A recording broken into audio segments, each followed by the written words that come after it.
আপোনালোকে অনলাইনত বস্তু কিনেনে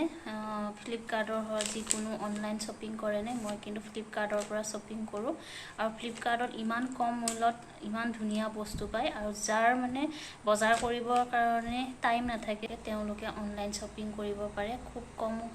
টকাত কম পইচাত ভাল বস্তু পোৱা যায় আৰু মই আজি অনলাইন শ্বপিং কৰি কি আনিলোঁ এইটো হৈছে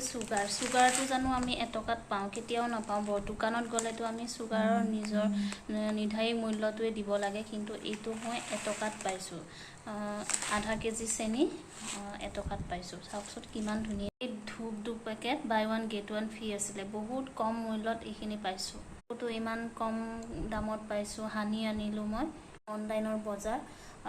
মিঠাই আছে মিঠাইও মই অনলাইনে আনিছোঁ এইবিলাক চাৰ্ফ আছে সকলোৱে ভাল পোৱা বস্তুটো হৈছে কি হয় মেগী সকলোৱে ভাল পায় কাৰণ মেগী এতিয়া দোকানত যদি কিনিব যায় আপুনি 10 টকাকৈ এপেকেট কিনিব লাগিব আৰু ইয়াতে মোৰ 6 পেকেট 12 পেকেট আছে 12 পেকেটত আপোনাৰ কিমান হৈছে 12 পেকেট মেগী যদি আপুনি দোকানৰ পৰা কিনিব যায় তেতিয়াহ'লে কিমান হ'ব এপেকেটত 10 টকাকৈ হ'লে 120 টকা হ'ব তেতিয়াহ'লে মই 70 টকাত 12 পেকেট মেগী আনিছোঁ চাওকচোন কিমান লাভ আপোনালোকেও কৰক ফ্লিপকাৰ্টৰ বজাৰ যাৰ ওচৰত সময় নাই যিবোৰৰ ওচৰত বজাৰ কৰিবৰ কাৰণে টাইম নাই বজাৰত যাবলৈ টাইম নাই তেতিয়াহ'লে বেষ্ট বুলি ক'ব পাৰোঁ অনলাইন শ্বপিংটো আৰু অনলাইনত বহুত বস্তু পোৱা যায় আজিকালি ঘৰত আহি দি যায় কোনো অসুবিধা নাই নিজে বেগ দাঙিব নালাগে